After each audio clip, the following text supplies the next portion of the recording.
Welcome to On Air with Russell of Hotels, where we talk about everything hospitality, from hotels to influencers and everything in between. We will feature guest interviews with hospitality professionals who will share their experiences. Your host, Russell Edmond, has spent over 25 years in the hospitality industry, beginning his career with Marriott International in hotel operations before moving into the sales arena and becoming a relationship-building director of sales and marketing. Russell then went to the other side as a hospitality entrepreneur. He now consults in the hotel and meeting space, which includes being the CEO of Russell of Hotels Group. Did I mention he was a veggie foodie? Yes, Russell is always looking for good non-meat eats.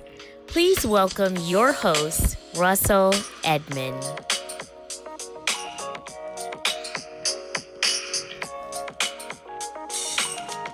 Hello, and thank you for joining On Air with Russell of Hotels, live hospitality talk show.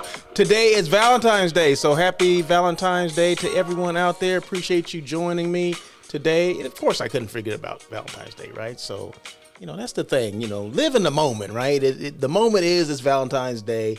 And you gotta, give people a shout out. So thank you guys so much. Happy Valentine's Day to you and yours, or however you celebrate it. If you celebrate it all, if you don't, that's fine too. But I have to mention it, right? Because it is a day, right? It is today. So, but today is show number, and forgive me today, I misplaced my eyeglasses, right? My reading glasses, the ones I need to read and see, especially the screen. So I have these readers on. So I don't know if they're kind of fuzzy. So I'm gonna get through it. Okay. So bear with me. But I found them. My sister picked me up from the airport on Sunday, and I guess I must have put them down on the seat or whatever. Well, anyway, she found them in her back seat. So.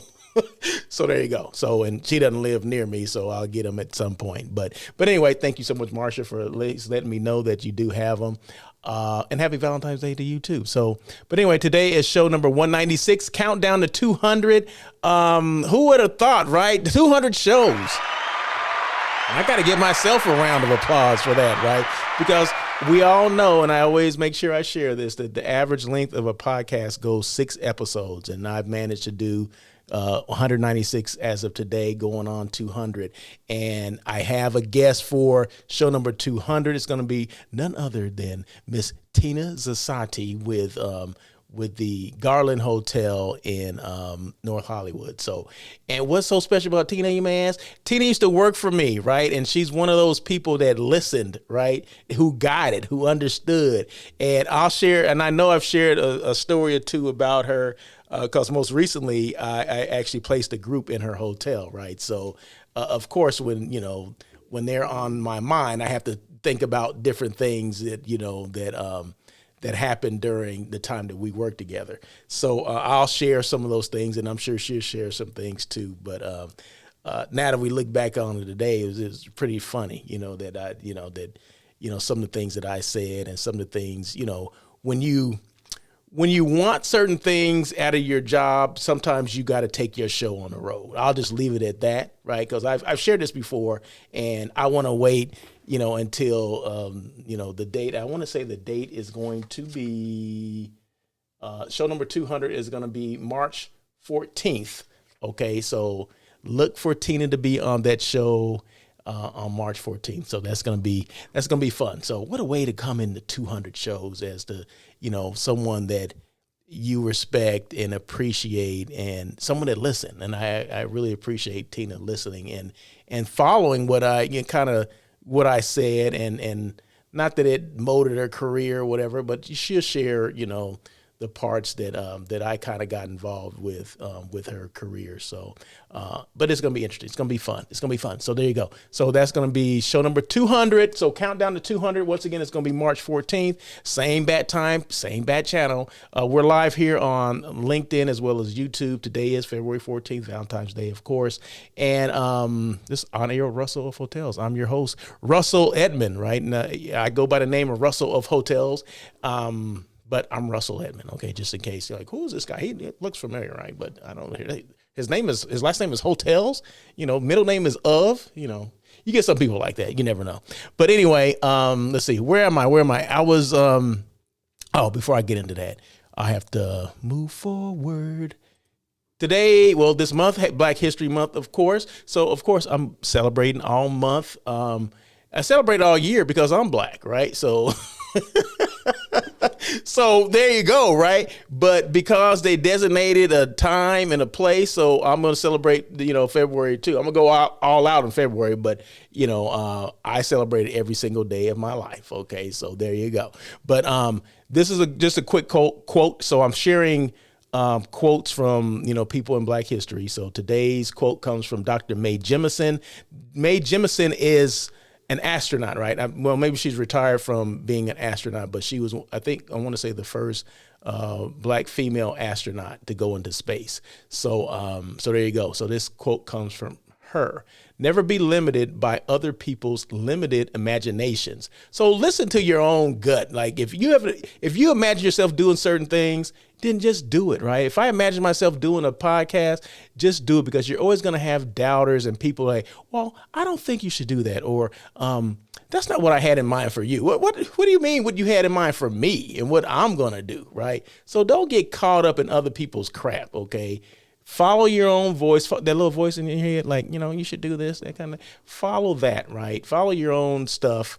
Yeah, whatever plans you have for yourself. And if you make mistakes, you know what? You can go back and redo it. It's okay, right? It's okay to make mistakes. It's okay to learn, right? If you don't make mistakes, you're never going to learn, right? So never be limited by other people's limited imaginations. Just imagine if Mae Jemison said, I'm going to go to space one day, and I'm sure she had a lot of doubters, right? They're not going to let some Black woman into space. I mean, I can just imagine the stuff that she heard coming up, but she had a vision. Her imagination, she was not limited by her imagination, right? So the space is the ultimate frontier, right? Can you go any further than that? No. And she reached that. She reached that goal. She set a goal for herself, and that's what she did. She achieved it. So there you go. Black History Month. The quote from Dr. Mae Jemison: never be limited by other people's limited imaginations. Boom. There you go. Moving forward, now this is industry news. What does all this mean, Russell? All this stuff just jumping off the screen and going here and there. Also, I forgot to mention that please feel free to make comments. If you're on LinkedIn, you're on YouTube, you can, in the chat below, you can feel free to make comments, say hello, say boo, like what the hell are you doing? Congratulations, whatever you want to put, go ahead and put those things, and I'll see those on my screen here.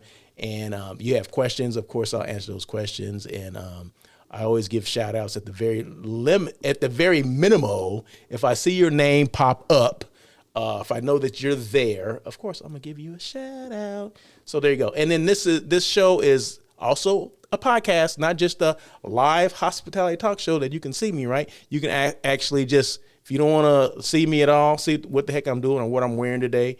I'm wearing a jacket by Russell. Everybody wants to know who are you wearing today? Oh my God, that fits so well.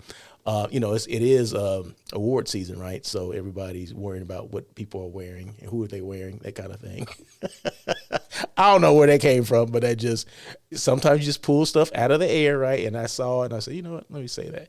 But no, this is a podcast as well. So at the same time I'm doing the live show, it's actually recording the audio, and the audio gets uploaded or downloaded. I'm not sure. It gets loaded onto my podcast platform. So it takes me about an hour to do that if I do it right away. But sometimes, I get caught up in doing other stuff, and then I say, oh, I forgot to upload that to the podcast. But it will be there by end of the day today, and my end of my day is about 5 o'clock. So it will be there. So you can listen to the podcast if you don't want to see me. And that's fine, because everybody doesn't want to see me. So anyway, but that's fine. But anyway, thank you so much. Appreciate that. And wherever you listen to your favorite podcast, that's where you can find On Air with Russell of Hotels. Okay, moving forward to industry stuff.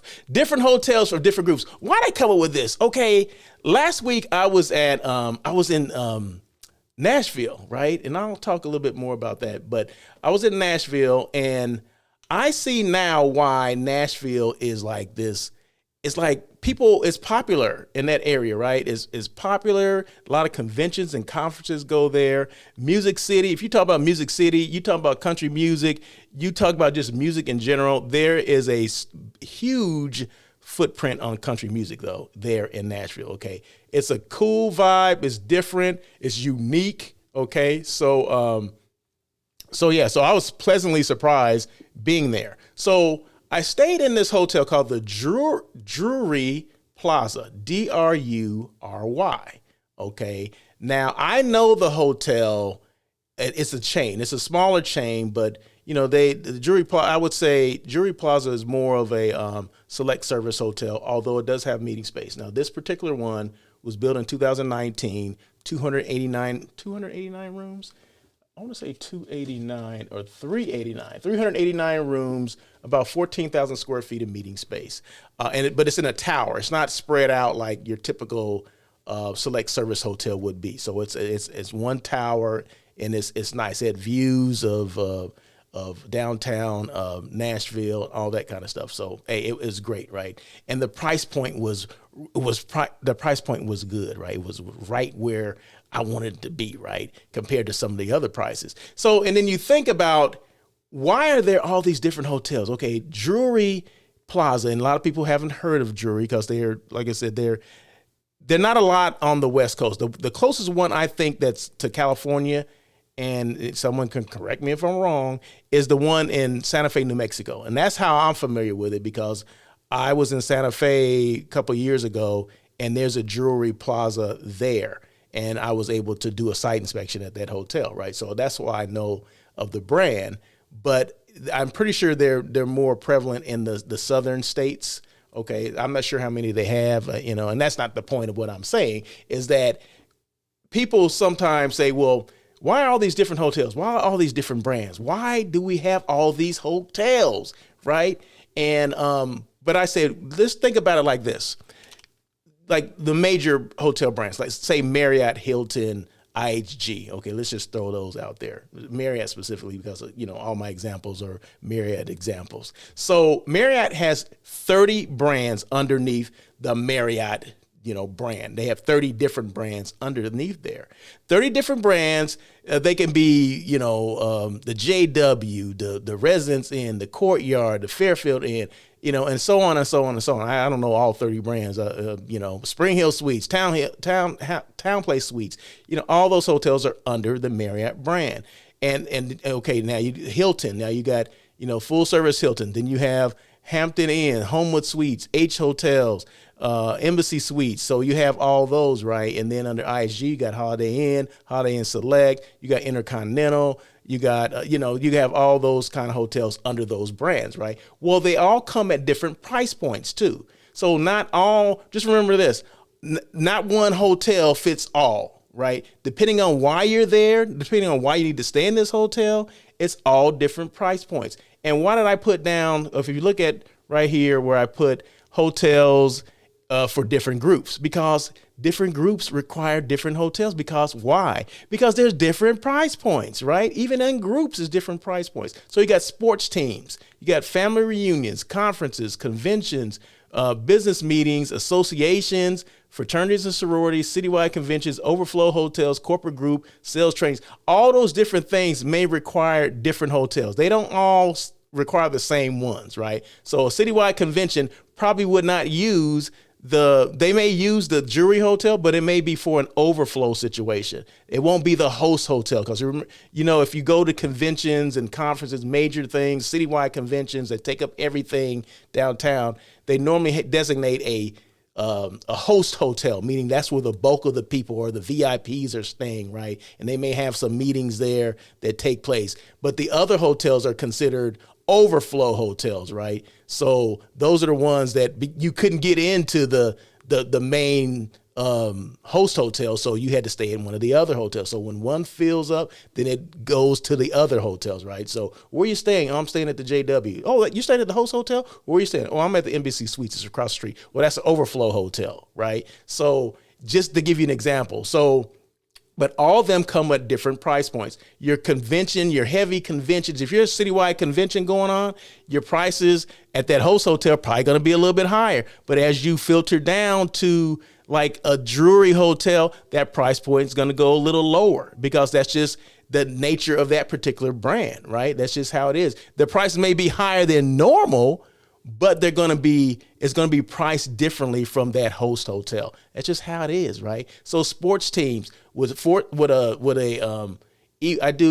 EYBL, which stands for Elite Youth Basketball League, right? So they travel around the United States and they play in tournaments, like damn near every weekend, right?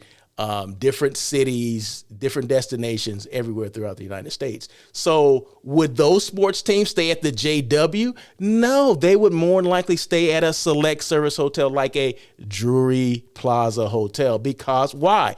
Because of the pricing structure, right? Price point is different, right? So they wouldn't stay at the JW because they're not professional athletes yet, right? Professional athletes, would they stay at a select service? No, they would stay at the higher end hotels, a JW, a Ritz-Carlton, something like that, right? They would stay at the upper echelon hotels because they have the money to do that. Price point's different. With the price point's going to come with different services, all that kind of stuff, all the bells and whistles, if you will. Family reunions, will they stay at the JW? Well, it depends on the family reunion, but the family reunions that I know, they're not staying there, okay? They're staying at select service hotels for the most part. It may be from some full service hotels, but it depends on the market because based on the market, the destination, some of those price points can be a little lower. I'll just use an example. LA, Los Angeles versus like Ontario area. Okay. The price point in Ontario is a lot cheaper because it's away from Los Angeles. Things within downtown LA, they're going to be a lot higher, right? So if I'm planning my family reunion, if it comes down to that, I have to keep in mind, what's the price point for everyone that's attending? Not just for me, right? I'm Russell of Hotels. Yeah, maybe I can't afford it. Maybe I can't, but it ain't nobody's business, okay? But this is the point I'm trying to make. For certain groups, you have to take into account the people that are coming, not just you. It's not about you. I'm the planner, right? It's not about me, what I can afford. It's about every single person. I want me to be able to afford it. I want my mom to be able to afford it. I want my grandmother, my aunts and uncles, and cousin that just started working. I want everyone to be able to afford it. So I would look for hotels that the price point is a little lower. It's not, maybe not the economy, Motel 6, but maybe a couple steps above that. Maybe a select service hotel, maybe even less than maybe a Courtyard. It just depends on what the pricing is. But there's hotels for every group, every person out there.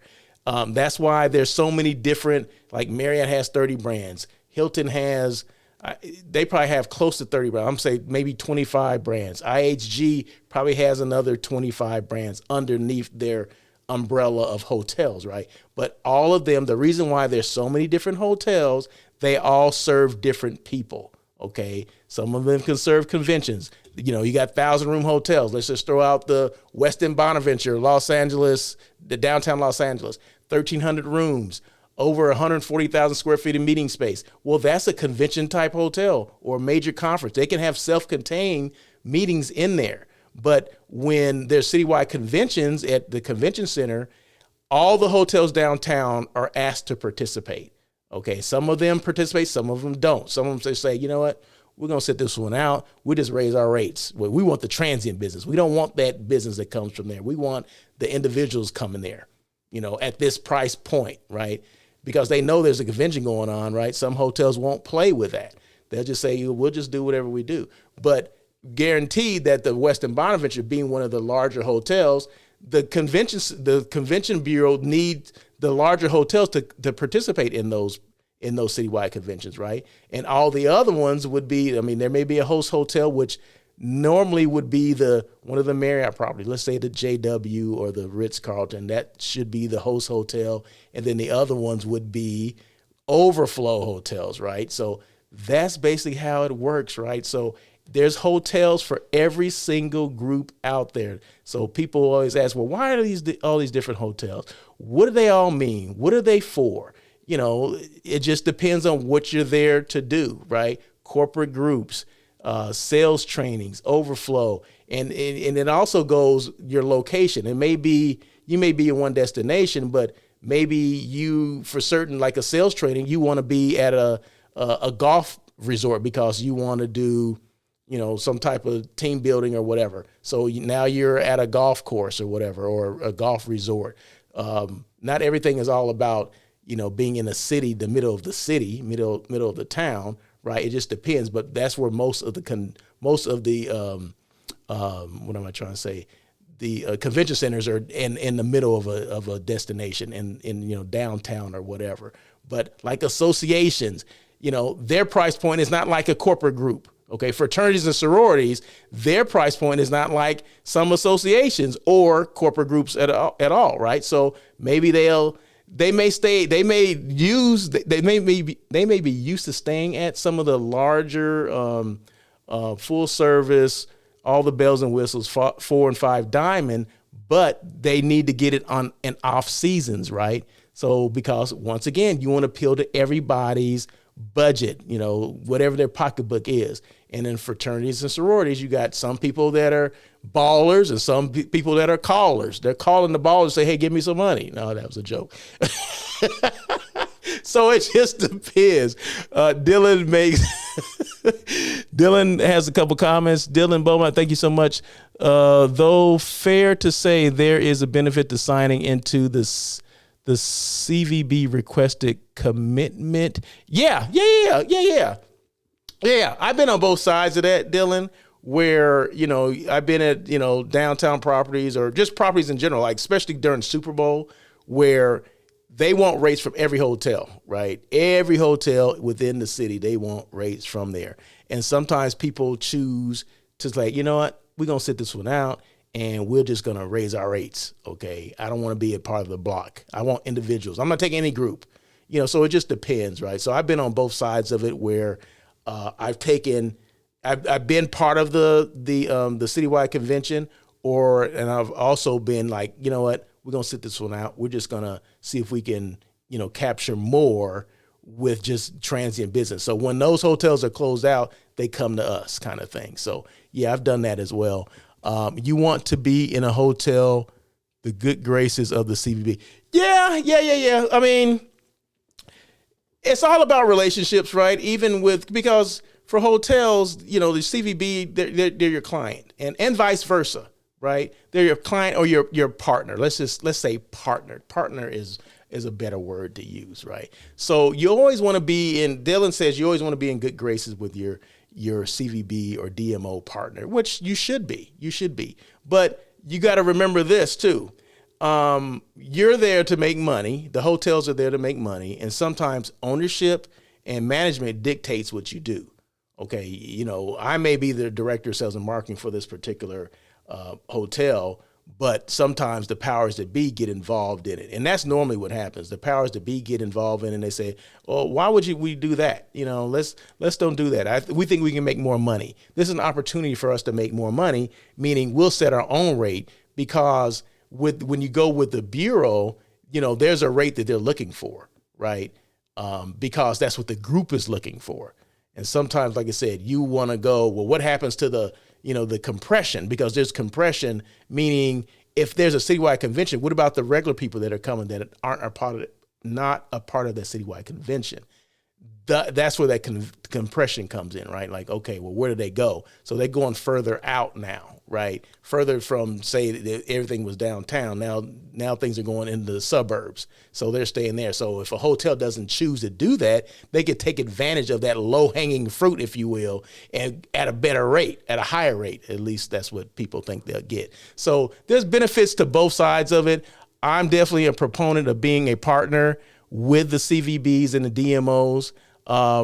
Because I want to be part of the team. I want to be part of the family, right? But like I said, sometimes it's above us, and on the property level, sometimes these VPs of our management companies or owners, get involved in it and say, hey, you know what? No, we need to stay away from that, and we're gonna do our own. We're gonna do our own thing. We're gonna do our own jam. So, but anyway, I just wanted to share that. That was on my head because I had never stayed at the Drury Plaza, and I said, this is a nice hotel. It was very clean. They do a great job there, right? And they would clean your room every day if you wanted it to. And it was new. It was 2019 is when it was built, right? So it was very clean, very fresh. I loved the vibe there. The people were friendly. They serve breakfast every day in the morning as well, complimentary breakfast with your rate.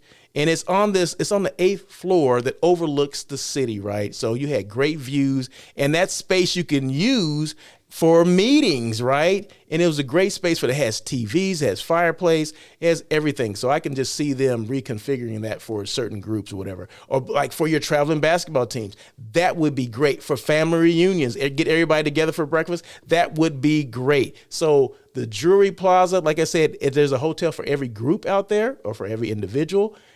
Sports teams, family reunions, I would say would be ideal for that, and some sororities and fraternities as well. So yeah, so I just wanted to make sure I threw that out there because that's just what I do. My job is to be a resource. My job is to go to these different destinations, which I was in Nashville like last week, just 2 days over the weekend.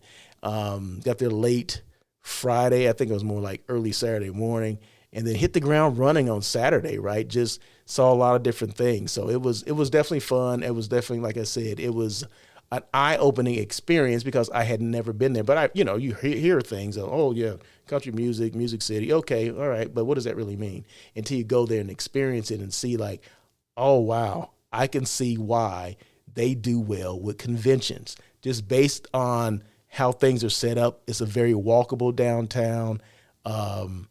It seems safe. I mean, it's a major city, right? So you got to be cautious wherever you go. But I didn't see a lot of issues going on. I see a lot of people, though.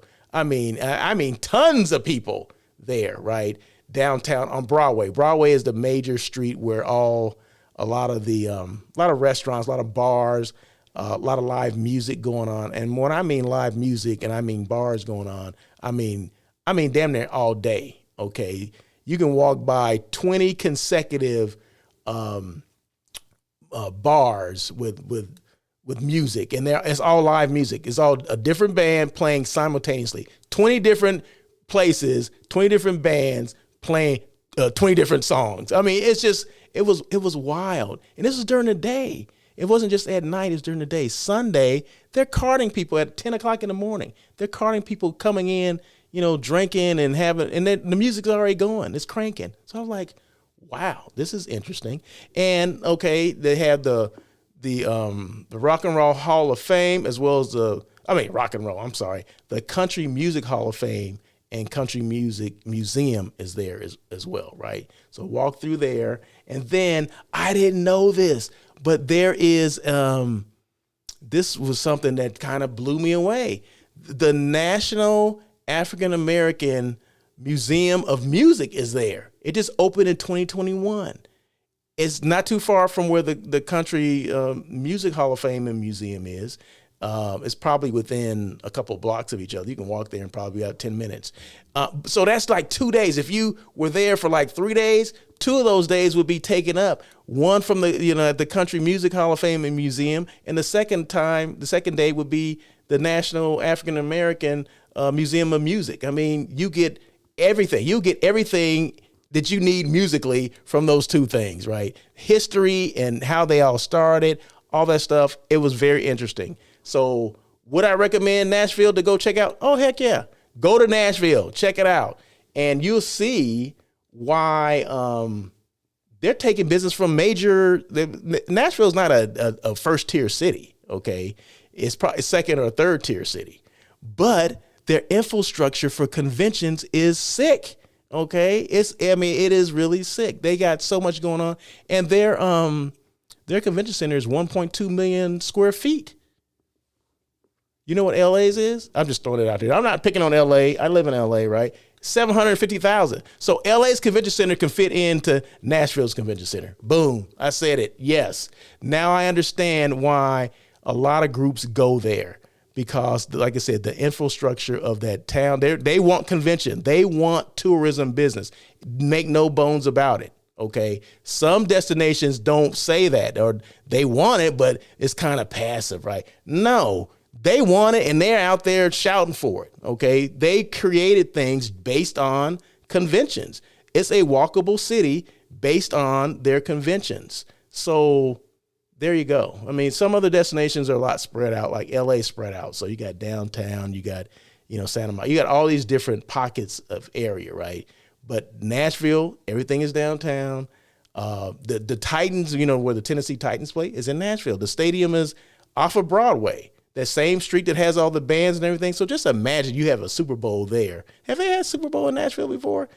Man, that would be the place to be. I'm just saying.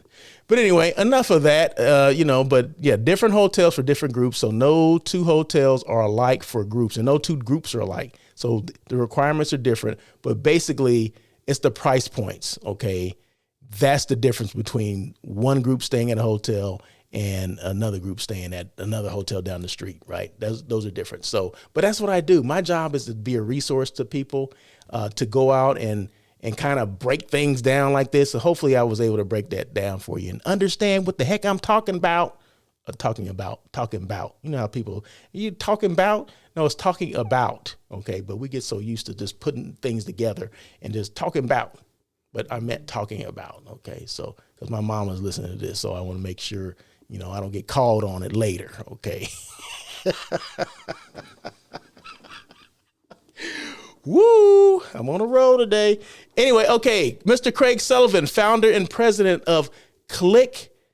What does Click stand for? California Lodging Investment Conference. That's going on. Why am I mentioning this? Because I'm going to be there March 1st and 2nd of this year at the Westin South Coast Plaza. The Westin South Coast Plaza, that's in Orange County. So just in case people didn't know where that was, it's in Orange County. It's in Costa Mesa? I believe that's Costa Mesa. Yeah, so make sure you're there just to come see me. If for anything else, just come see me. If you don't want to do the other stuff, the conference, just come and see me. We can hang out, that kind of stuff. So, but no, I'm joking. But I will be there. I'm committed to go there. So, Craig, thank you so much again. I appreciate the invitation. Once again, it's the California Lodging Investment Conference. You have any questions about it or you want to sign up, go to clickconference.com and send Craig a message and say, Russell of Hotels sent me. Okay, so there you go. Say, I saw it on this show. I didn't know anything about the Click Conference, but I was watching this Russell of Hotels and he was making a big fuss about it. He's like, if you're not going to the conference, at least go to see him, that kind of thing. So you can tell I'm kind of wound up today. I'm drinking this smoothie, right? And maybe the sugar from the sugar from the fruit is getting to my head. I don't know what it is, but anyway. Ooh, okay, moving forward. 3 things. I always talk about this. Excuse me. Be intentional, make decisions, and take action on what's important to you. Okay. So these are things that are important, right? So be intentional. One thing I said this year moving forward, I'm gonna be intentional about some of the things that I do, right? The show is one thing, sometimes I have guests on here. So I'm intentional about the people that I want on the show, right? I think about it, like Tina coming on for the 200 show. It was intentional that I asked her to come on because I just think it's important to see where some of the people are that I used to work with, right? Some people maybe I gave advice to that actually listened to it, right? And so it's important to me that she comes on the show and talk about, how she got in the industry, what she's doing now, what's her brand now. She works at what's her title, where she started off and where she is now. Those things are important, not just for me, but for her as a brand, right? So this is going to be a good one. And number 2, be you, okay? No one can be you. I have a hard enough time trying to be Russell Edmond instead of trying to be someone else. So just, don't worry about what other people are doing or what they, how they work or, the moves they're trying to make or what car they driving. I mean, who cares about all that? We get so caught up in the minimal is crap. We lose sight of us, of who you are, and what we're trying to accomplish. Okay. So who cares about all that? Well, there's some people that do. No matter what I say, there's still going to be people that think like that, right? But, the thing about social media, I mean, I'm big on social media. I mean, a big proponent of social media. But there's so much stuff out there that's crap, right? That's fake, and that's one thing that I try not to do is put stuff out there that's not true, okay? So if I'm in Nashville, I didn't get those pictures from someone. Those are photos and videos I took myself, right? So that's me there. They're not doctored. That's me walking down the street. I'm the one that's filming, right? So a lot of times you don't see me in the pictures because I'm the one that's filming it, right? So, but all the stuff that I show is stuff that I do, right? I don't want anyone to ever think that, oh, that Russell, he's full of crap. He doesn't do that. He's not at these hotels. He's not going to these destinations. He's just talking, right? Oh my goodness, I just noticed something. That's not good. I just noticed that. Ooh, you see that? Ooh, you guys don't know what I'm looking at. I want the whole show say no one told me. You guys probably don't know what I'm talking about now, but anyway, that's good you don't. So yeah, so that's fake, right? So now I got to come clean on what I just did. Okay, so you guys know this is a backdrop. This backdrop is not real. I mean, it's projected on here, right? So that's not my office. Really doesn't look like that. Okay, so it's similar to that, but it doesn't look like exactly like that. But you could see Christopher Hodges. Never though, Russell wasn't doing those things. Never. Christopher Hodges, how are you, sir? He was a guest on my show not too long ago. He's a speaker. He's an author. Former was it West Point? Annapolis. God, I can't remember. In the Navy. He was the Navy. He's Navy. So that's Annapolis. Former Annapolis grad. I mean, Naval Academy. So yes, thank you so much, Mr. Hodges, for coming on. I appreciate that. But he was a guest on my show. See, people come back. Doing well. Happy to see you. Navy, yes. Thank you for your service, sir. We appreciate you. So, but what was I saying? So be intentional, make decisions, and take action on what's important to you. Be you, okay? Don't try to be fake, okay? Although this backdrop is not in my office, right? It is projected on here, and you could see, if you go back and look, you could see that the rod was showing, right? So, but happy to see you too. But see, I'm so comfortable with me, I can tell you that, right? Some people will be like, oh my God, okay, it happens, right? Just move on. But I had to tell you, right? Because I'm sitting here talking about things that are real and intentional, and then I didn't check to see if that wasn't showing, right? So it's like, women, their slip is hanging, you know what I mean? Oh, hey, excuse me, your slip is hanging. Women wear a slip under their dress. Well, I don't know if they still do. Maybe I'm dating myself. But, it's kind of like that. You want to tell people your slip is hanging, right? Forgot the second L. That's okay. That's all right. You got most of it right. But be represented because my representation matters. So it matters that, that I do this show, people that look like me know that they can do things like this, right?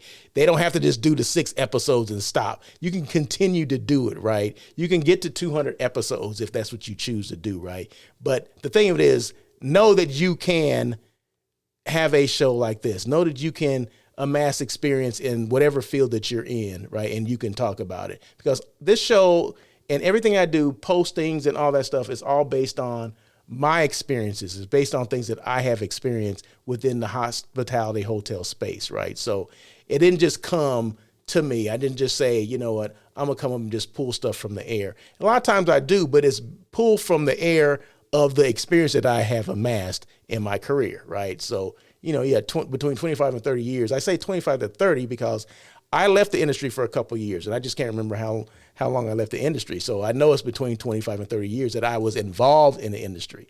So, and I'm still involved in it, right? So I'm just taking on a different role. I'm more now an entrepreneur of sorts in the hospitality hotel space specifically. Okay, so, but I'm still in hotels every single day. I'm still evaluating hotels. I still can walk into a lobby and hang out, make it my office of the day, and see the flow of that hotel. And is it operating correctly or operating efficiently, or are there some issues that need to be ironed out? I mean, it's easy for someone that has that experience to go in and see, right? And that's some of the things that I do. Christopher Hodges says, what was the key realization that made you take the chance to go on your own? Oh man, you got time? The realization was, and that's a great question, Christopher. The realization was this. I was working at my last hotel, was not my best experience. What gave you courage? Okay, can I answer the question? Gosh. My last hotel was not my best experience in my career. Okay, so probably out of 14 different hotels, that ranked to be maybe 13th or 14th on my list, right?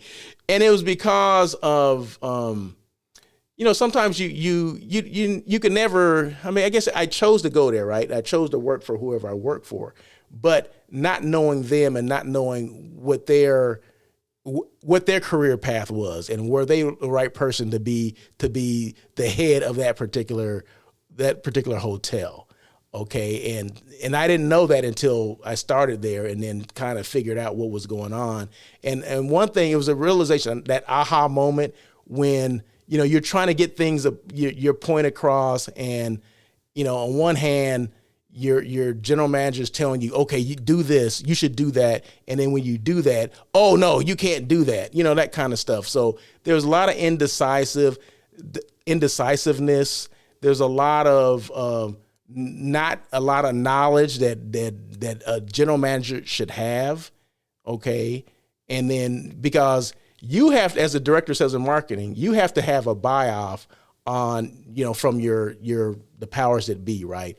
And if the powers that be are afraid to voice their opinion or their concerns to their boss, meaning the owner, that's an issue. Okay. So those are some of the things that never happened in any other hotel other than that one to me. And I say, you know what, if I'm going to bust my butt, for someone else and not be appreciated or recognized, not that I need recognition, but the thing of it is, you want to make sure your team is taken care of. And the team wasn't being taken care of, right? We weren't able to do things that I thought we should have been able to do. So it came down to them or me, and I chose me, right?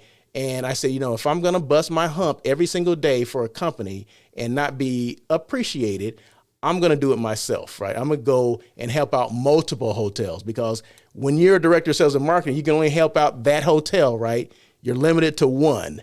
But if you're an entrepreneur and I'm a hospitality personality, or I'm a content creator, or I do consulting for hotels, I create content for hotels and anything within hospitality space, I can do that for multiple people or multiple companies, multiple brands, and building my own brand was part of that. And I never even thought about building my own brand until the issues that were going on at that hotel. I said, you know what, if I'm going to bust my butt, I'm going to bust my butt for myself. Right. I still have to listen to my clients, right? Because it's all about the client, right?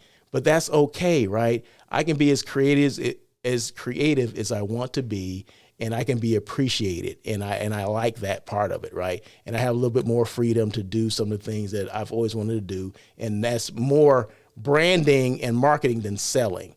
And one thing that I learned, Christopher, is that now that I'm out off a property level, I know exactly the mistakes I was making, or the mistakes that other people make as directors of sales and marketing, things that they're overlooking, things that they're not paying attention to.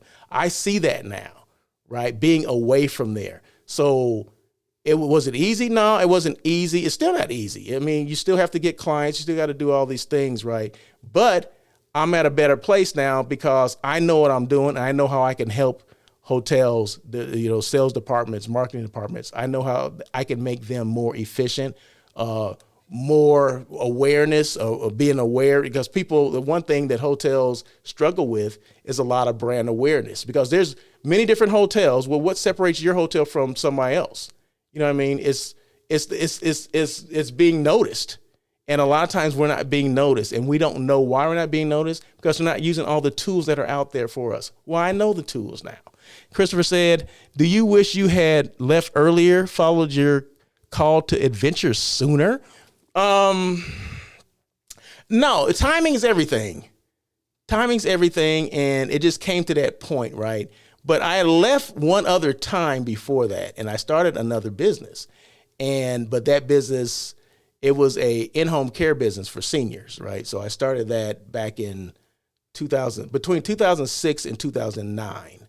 Okay, so I left a director of sales position and I ventured out on my own, and the economy changed because this was like I said, 2008 is when the economy changed, and the services that I was providing, it was private pay, meaning you had to pay out of your own pocket. It wasn't insurance based or anything like that because it's more helping people with their activities of daily living. If you understand that, more custodial care. It wasn't a medical thing. It was basically you're assisting people, seniors, with their activities of daily living. If they lived alone, or maybe they're living with, it was maybe a couple and one of them was, partially disabled, wasn't able to care for himself. Well, I would send someone in to take care of those particular people. And they had to pay privately, meaning they had to pay whatever that was. It wasn't something it was, I'll send it to my insurance and the insurance company pays me. No. But then when the economy changed, a lot of that stuff changed too, where people weren't able to afford it anymore because they were losing jobs, they were getting cut hours and all that kind of stuff. So I had to make a decision, like, am I going to ride this out or am I going to go back to what I know? And I ended up going back to what I know. So, and that's where I stayed until 2017 when I left that position. So it was all based on, what was going on, Christopher. In hindsight, yeah, I wish I had left earlier, but no, because the stuff that I needed to learn, I only learned from that last hotel. So even, and goes to show you, regardless if it's a good or bad situation that you're in, you always learn things from it. You learn what not to do, right? Or they did it this way, I'm gonna do it better. Or now I can advise when I see general managers going to this same pitfall, I can warn other GMs now, right? So, and one thing that I'm not afraid of is to let people know my experiences at certain hotels. I don't need to name the hotel, but if you know my career path, you know the hotel I'm talking about. But that's okay, because I don't hold any ill feelings towards anyone, because you only can do what you can do. Your experience will allow you to do what you do. So your experience will dictate how you handle certain situations. So that's one thing that I learned, right? That it's not his or her fault. They just didn't know. That they don't know. They never been in this situation before. They never had their feet to the fire. So when their feet are to the fire, what do? They got to lash out at someone, right? Well, it's not my fault. It's their fault. You know what I mean? Well, he or she didn't do this. You know what I mean? Instead of take ownership of what's going on. And that's one thing. When I was a general manager, if there was a mistake, it didn't matter who made the mistake. It was on my watch. So it was my responsibility. So those are things that you learn along the way. And to answer that question again, no, because everything happens in time. So I can't reinvent. I can't go back and say, okay, well, this happened, so let me do. No, I got to go off of my experiences, and the crap hit the fan at that property. And then that's when I kind of realized that, hey, I need to do something, on my own to assist multiple properties or multiple people, instead of just concentrate on one property and one market. And that, like I said, that allowed me to kind of see, and then I'll just say LA, because I'm in LA, so I started in LA. I was able to see the different market segments and how they all related to the other market segments, and how people on the outside view LA. They view LA as, oh, LA's so spread out. Well, they don't understand that there's probably 5 or 6 different markets within LA. You got Marina Del Rey, you got the Valley, you have downtown, you got Hollywood, North Hollywood, you got the airport area, you got Orange County, which is not even in LA. Okay, so you have all these different things that people don't understand about Los Angeles, right? So if you know that, Okay, well then you can dictate, okay, now I want to have a meeting, but maybe I want to be away from downtown. Maybe the valley may be a better option. You know what I mean? Okay, I like downtown areas. Okay, downtown may be a big thing. I want a beach area. Well, what about Santa Monica? What about the Terranea Resort in Rancho, what the heck is it? Rolling Hills. I mean, so all these different places, now I'm able to assist, and not just LA. I don't want to limit myself to LA. I'm just giving that as an example. But your experiences or my experience dictates what I do now. So based on those 14 different hotels, regardless if it was a good experience or a bad experience, I still learn things from there. Okay. And I apply it to this day to the things that I do now. So yeah, that's a great question, man. See, I like that. I love when people come on and ask questions. It make me think, right? Why did I leave? Why did I do what I did? And sometimes you got to get that stuff out. Maybe I don't think I've explained it like that before, right?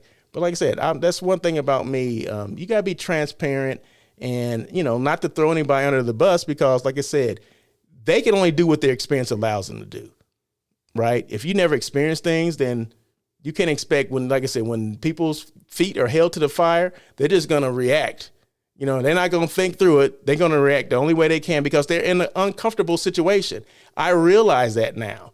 When your GM goes off on your client, you know what I mean? Those are things that I experienced, right? I'm like, who does that? I mean, as I look back on it now, I'm like, who does that and has a job? So anyway, boy, see what you did, Christopher? Okay, thank you, Christopher Hodges, for those questions. That's why I love doing this show because I get to, one thing. Oh, and I was going to say one thing. When I first started this show back in 2019, my dad, he said, I remember him saying, he said, I like you doing that show because you get to show your personality. That's one thing that that's one thing that he told me, right? And my dad passed away later that year, later in 2019. And yesterday or Sunday was his birthday. So, and guess what? That was Lincoln's birthday. Guess what my dad's name was?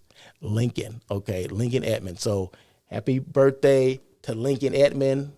So no, but yeah, he definitely, the stuff that I say, and when he said that, I'm like, yeah, this is a way to people to really get to know who I am, right? Because when you work in an environment, you can only show so much of really who you are. But here, I can show exactly everything that I am, right? So in the same way I'm here is the same way I'm on the show. So, I mean, in real life. But although in certain situations, you got to be reserved, right? You have to be reserved and you don't want to let everything out, right? So I'm sure Christopher Hodges probably didn't, think, well, oh, this is the same dude, that I was on this show, whatever, and he's like this, or he talks like that, or he thinks like this. I mean, it's just, you ask certain questions. That's one thing about me. And I don't know why I'm going on this. This is the same, like more the some kind of therapy now, but but I will only answer the questions I will answer every question that I'm asked, right? But I don't volunteer a lot of information unless, like I said, it's based on my experience or whatever. But if you have specific questions, just ask them and I'll tell you. So I'm an open book when it comes to that. Dylan says, Marsha had a sweet post for him. I'm glad your dad supported your creativity. Yeah. He did. Thank you, Dylan. I appreciate that. Yeah. My sister Marsha posted something the other day and I appreciate her posting it because I sometimes I can't post certain things and, and I appreciate her doing that on behalf of me and my brother and my mom as well, I'm sure. So, but anyway, thank you so much for that. Let's move on. Christopher Hodges had me answer all kinds of questions and I appreciate it. What's your advice for dealing with the hard boss who doesn't get it, but you don't want to leave? Great team. Otherwise, you got to bite the bullet. If you're gonna play, you're still gonna play. Sometimes it's best to try to have a conversation with that person and say, hey, these are some of the issues that I have, right, with you. I mean, with some of the things that you say. And I did have to have that conversation. But it came, like I said, it was one of those situations where it was everything. I won't say everything, but there was always, you try to put things in order, put things in place, and there was always something, well, you can't do that because of this. You know what I mean? But instead of, like I said, the issue became, it was an issue between my boss and his boss, the general manager and the owner. Okay. So if the owner wants something a certain way, he was not experienced enough on dealing with owners, to reach out to say, hey, this is why I'm doing this. My job is to make sure your hotel is profitable, and doing this is going to make sure your hotel is profitable, or accepting this particular piece of business, or this is what we're doing.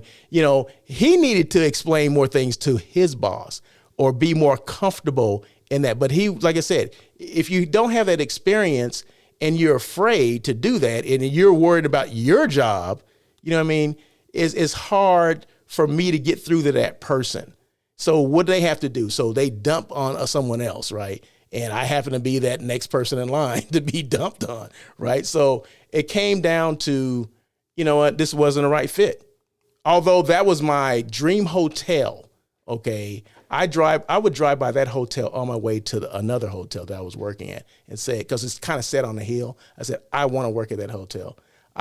Every day I would have that in my mind. I would say it out loud. I want to work at that hotel. That's my dream hotel. And I got it, right? But just remember, everything that glitters is not gold, and definitely wasn't, right? But like I said, I still learned from there. But yeah, dealing with a boss who doesn't get it, you kind of have to explain what's going on, in your world, and how you foresee things, or how you kind of, these are things that, not necessarily trying to say these are things that you should do, but give them your experience, right? And sometimes that could be kind of gray area too, right? Because some of these people think because they're older, they think they have more experience than you do in certain things. You know what I mean? And that's not always the case. Just because someone's older doesn't mean they have more experience than me, or I have more experience than them, right? We have different types of experience. We dealt with different things. We handle things differently. Okay. I've always been in front of the guests, right? Regardless if I'm a sales director or whatever, I always made it a point to make sure that I walked around talking to people. It didn't matter if they were union representatives or regular employees, didn't matter. See, and it became issues with other factions that were running this hotel. And like I said, some people shouldn't be in certain positions. And I think that came down to that.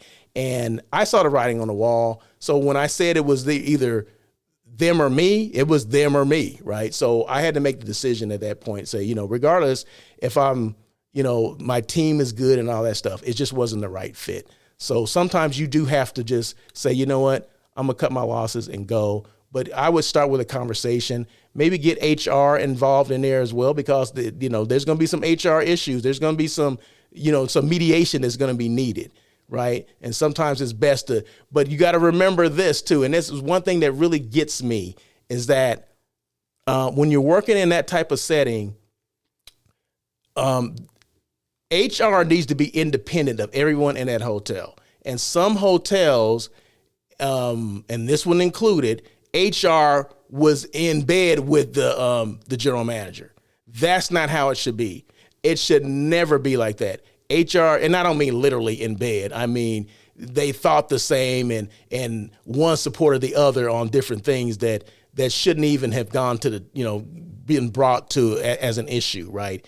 You should never, a GM and an HR person, they should be independent, because if the GM is doing something, illegally or whatever, it's up to the HR person to tell that person, you know what I mean? And to also go back to ownership and say, hey, this is what's going on. I think this stuff is highly inappropriate.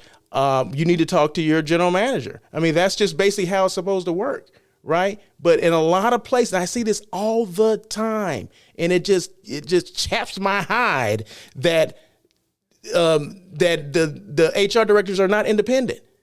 They're working with the GMs, and a lot of times they're siding with them. especially when it comes to union properties, that I see this all the time. And I say, that's crap. And the union's bad. No, the union's not bad. It's how you manage the union, all those things. So, man, you got me on fire. Like my dad would say, boy, he's on fire. So, he's running like a house of fire. Chris said, if you had to list 2 or 3 things that makes a head sales magical, what would they be? A head of sales magical. Being creative and listening. Yeah. If you had 2 or 3 things that makes a head of sales magical, you got to be creative, but you have to listen to your team too. You got to listen to what's going on, not just your team, but what's going on in the area too. And you got to know your crap. You have to be on top of it. And a lot of things that I see now, Chris, I mean, that's a good question, is that a lot of directors of sales and marketing, they limit themselves.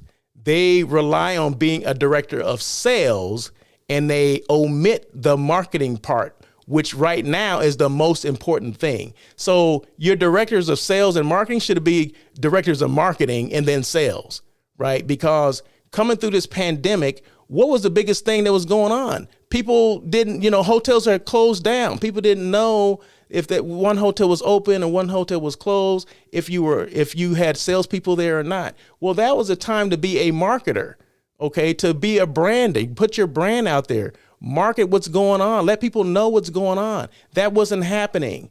One thing that I did during the pandemic, this show still continued on because I wanted people to know that these hotels are still open. People are still staying at hotels. Yeah, it's been small, and this what was the big thing that was going on? It was touch points. People didn't want to be around other people, so hotels started limiting touch points, right? So now you can start doing things online. You can check in online. So now the remote check-in started getting big. The remote check-in had been around for a while already, but it's just that it was a time where now we have to use it, right? Well, was that stuff being promoted? If you had that capability, was it being as promoted as it should have been? So we had a responsibility, the directors of marketing had a responsibility to continue to, post things, because no one was in the office, but everybody was spending 9 more minutes on social media. So that was a time for when hotels could have taken their crap to another level, their marketing to another level. And that's why I'm always, I didn't understand this part of it, but now I guess I'm gonna say it now. The OTAs, right? Now I'm jumping, different things now, but it still ties into that. The OTAs, which is an online travel agent, those are like Expedia, third-party reservation systems or services. OTAs are like Expedia, hotels.com, all those different things that you see on TV, right? And, saying that they have the best rate. Well, the hotels have the best rate, right? Well, during COVID, at the height of COVID, no one was booking through anything, right? You're going to need a quick... Yes, thank you, Stacy. That's my brother. Appreciate that. Yeah, I've already passed 2:05, 5 minutes over, but that's okay. I'm gonna keep going. But one thing that was going on is that no one was booking through anything. They weren't booking hotels through calling direct, which I always advise you to do. They weren't booking through Expedia, hotels.com, because no one was staying anywhere, right? So that was the perfect time for people to start marketing and branding their hotel to book direct. When this all is over, we're here, book direct. But we didn't do that. And I think that was a pivotal point. Pivotal. Did I say that right? Pivotal, whatever. You know what I'm talking about. That was a great point. A time when we could have said, you know what, let's take back, you're not going to take everything back from the OTAs. I understand that, but you could have taken a percentage. You could have put a dent into what you already get from them, right? Because hotels lose money when guests book through the OTAs. That's a proven fact. We already know that, right? So this was a time for those directors of marketing to show up and do that, but they didn't do that. So, but anyway, so that's just me. This is Russell of Hotels. This is the stuff that I think about. This is what keeps me up at night, right? So to answer that question, you have to be magical. You have to be creative. You got to put marketing first, okay, and then listen to your people.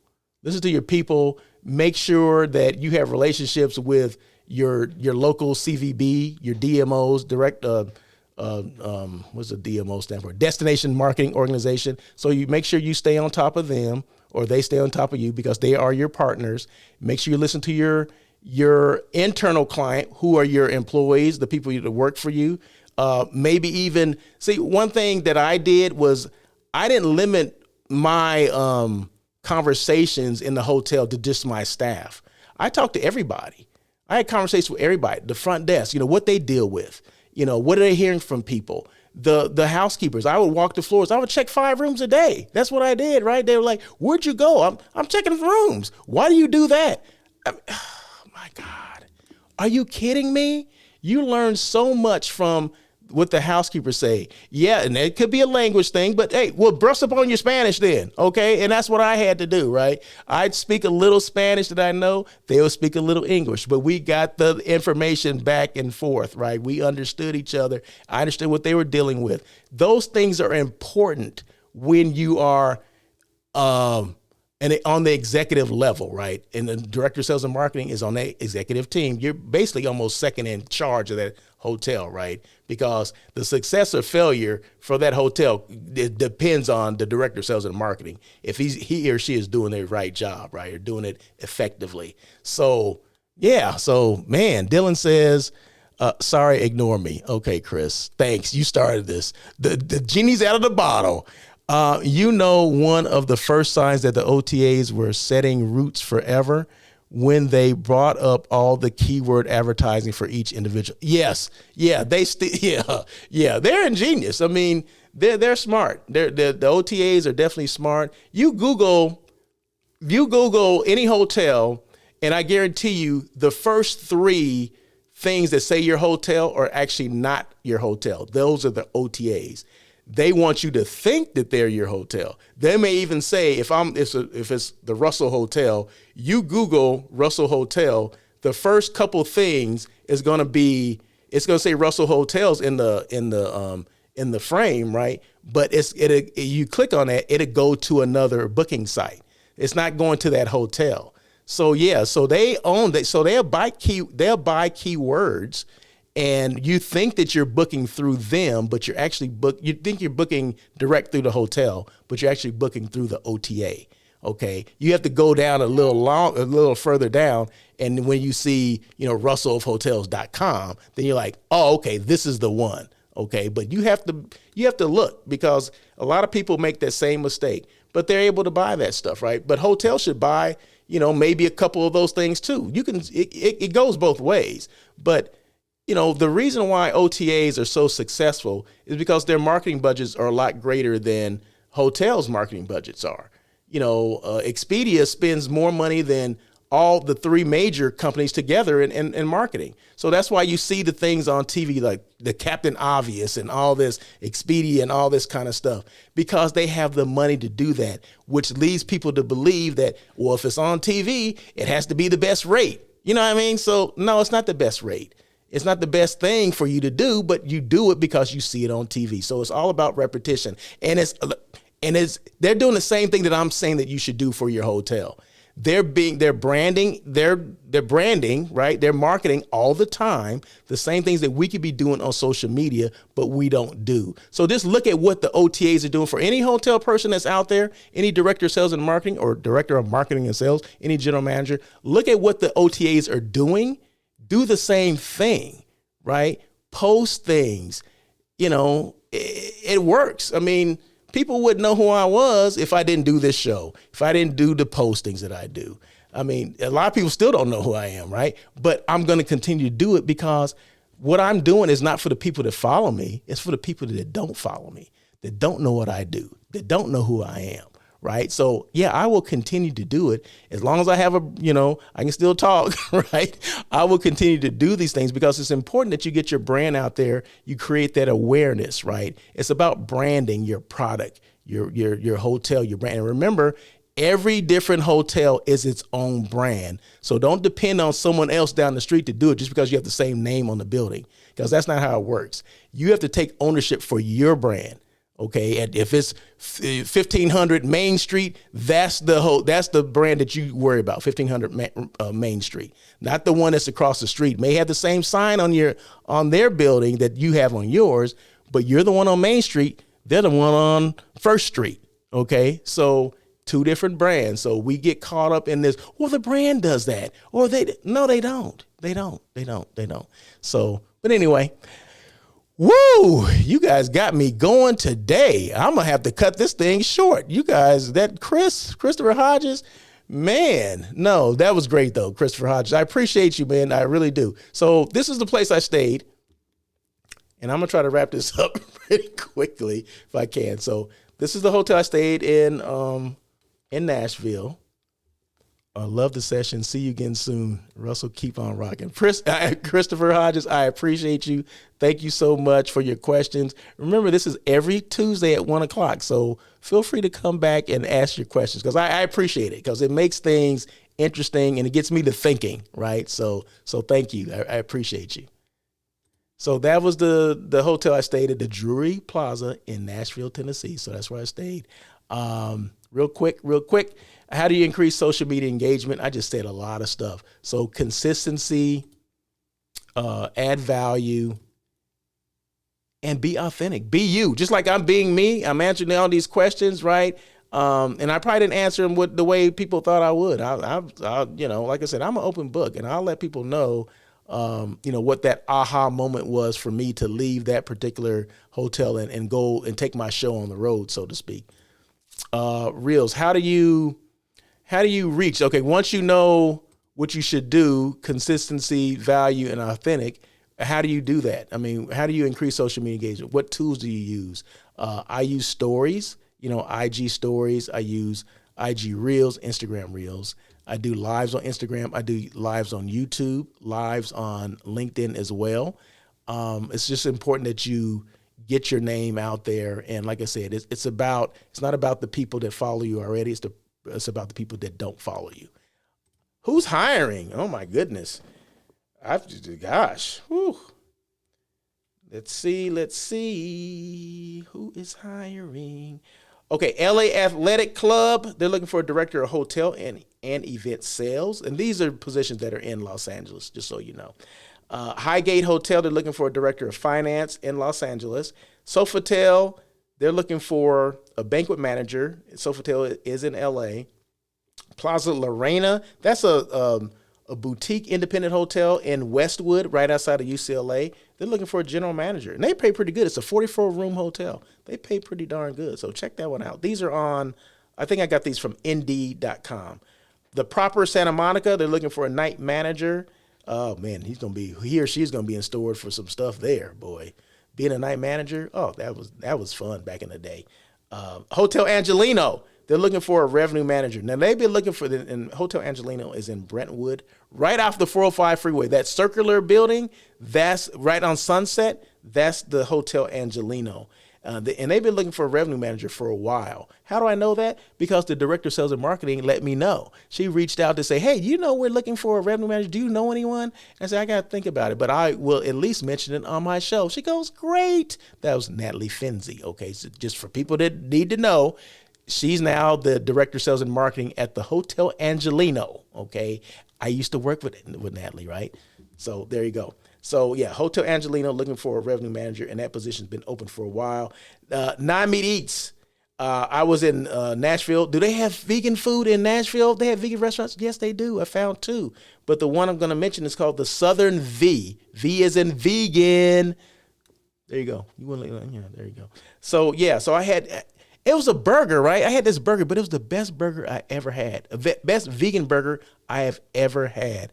It was an Impossible Burger, but they seasoned it so to perfection that I was like, what the heck? How did they get this mixture of spices together to play nicely? Nothing overpowered anything. It had Swiss cheese, vegan Swiss cheese. It had sauteed mushrooms, sauteed onions, and it all played nicely, meaning not one thing overpowered, the other. You know what I mean? The flavor was balanced.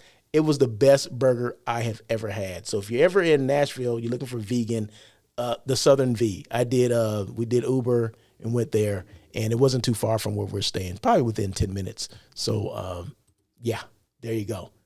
Let's see, 3 Ps, and I'm almost done. And I apologize no, I don't. I mean, just something that happens. Why do I need to apologize for that? You know what I mean? It just went over. I mean, yeah, we go to 2:00, but if there's questions that need to be answered, and I love the questions, it's all about interaction, engagement. So I do appreciate the questions, Dylan and Christopher. I do appreciate. Keep them coming. And yeah. So yes, Stacy said I need to do a separate Q&A section. Yeah, maybe I do. 3 Ps: purpose, passion, perseverance. Purpose, know why you do what you're doing. You guys see why I'm doing what I'm doing, right? I mean, I'm able to answer questions. I'm able to talk about the industry, which I love, which I've been involved in for probably over 30 years now. And ain't no stopping me now. So yeah, so you can see I love what I do. Passion, either you have it or you don't. If you don't think I have passion for this industry or what I do or the stuff, my experience, you're crazy. But no, purpose, passion, and then perseverance. Be consistent, continue to evolve. Don't give up and swerve when you need to. On Air with Russell of Hotels, we don't pivot, we swerve, right? What's the difference between pivoting and swerving? Pivoting, you're already in the crap, right? You're like, oh my God, what am I going to do? I can only move this way and that way. You can't get out of it. You got to pivot. Swerving, you see the crap in the horizon, or the stuff in the horizon. I can't use crap too much. You see it in the horizon, but you swerve around it. You don't get caught up in it. You just move around it, right? That's just it. That's the difference between pivoting and swerving. And you heard it first here on Air with Russell of Hotels. Okay, what Dylan said, did you try a version of... why are you asking that question? Yes, the other vegan place I went to, their specialty was a vegan Nashville hot chicken sandwich. So yes, I had that. It had a little kick. I would like it to be a little bit more spicy, but it was okay. It was okay. And the reason why I didn't mention it, because I don't remember the name of the restaurant. I can't give them a plug. So, but no, it was definitely, it was downtown.